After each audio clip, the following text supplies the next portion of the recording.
भाजपा की अगुवाई वाले एनडीए गठबंधन के मुकाबले के लिए 26 विपक्षी दलों ने गठबंधन किया और नाम रखा इंडिया। इसके बनने के बाद से विपक्ष एकजुट दिखने लगा था और इस पर जिस तरह से भाजपा ने निशाना साधा उससे भी साफ लग रहा था कि उन्हें भी इस गठबंधन ने फिक्र में डाल दिया है।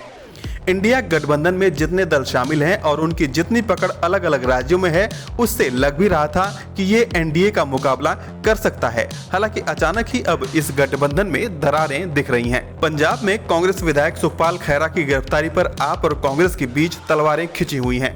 गिरफ्तारी पर कांग्रेस के अध्यक्ष मल्लिकार्जुन खड़गे का भी बयान आ गया है, जिसमें उन्होंने कहा है कि अन्याय करने वाले ज्यादा दिन तक टिक नहीं सकेंगे।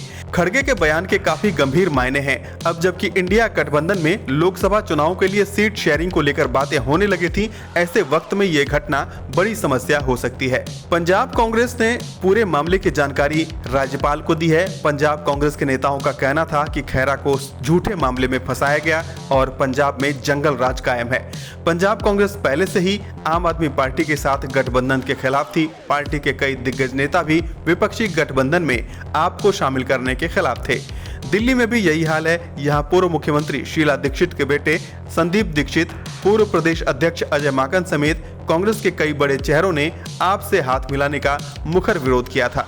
हालांकि गांधी परिवार के इशारे पर पार्टी के केंद्रीय कमान ने आम आदमी पार्टी के साथ मतभेदों को पाटने की पहल की थी। कांग्रेस की ओर से काफी संयम बरता जा रहा था, लेकिन खैरा की गिरफ्तारी के बाद कांग्रेस अध्यक्ष मल्लिकार्जुन खड़गे गुस्से में आ गए। उन्होंने कहा कि उनकी पार्टी अन्याय बर्दाश्त नहीं करेगी। इससे माना जाने लगा है कि अब समस्या वाकई गंभीर हो चली है, जिसमें समझौते की गुंजाइश कम है। कांग्रेस अब ज्यादा बर्दाश्त करने के मूड में बिल्कुल भी नहीं है। वैसे सिर्फ पंजाब और दिल्ली में ही नहीं, समस्या बंगाल में भी है।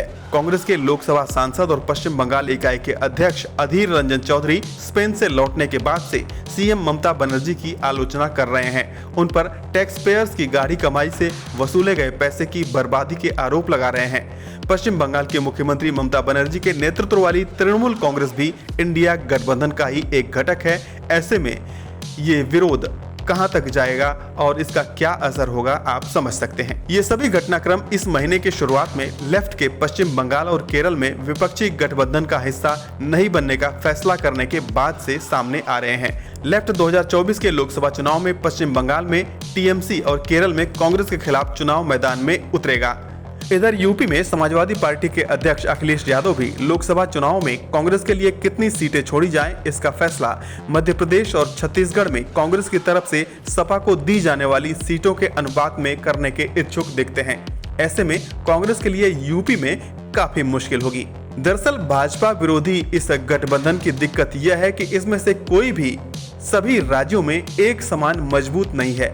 कांग्रेस की पहुंच सभी प्रदेशों तक जरूर है, लेकिन वहां उसका मुकाबला मजबूत क्षेत्रीय दलों से भी है और कई राज्यों में तो क्षेत्रीय दल ही कांग्रेस से ज्यादा मजबूत हैं, जो कांग्रेस की सुनने के लिए बिल्कुल भी तैयार नहीं है। भाजपा जैसे बड़े सियासी दुश्मन से लड़ने के लिए ये सभी दल एकजुट तो हो गए, लेकिन अब क्षेत्रीय महत्वाकांक्षाएं आड़े आ रही हैं, जो इन्हें एकजुट नहीं रहने दे रही हैं। जाहिर है इसका सीधा फायदा भाजपा गठबंधन यानी एनडीए को मिलना तय है।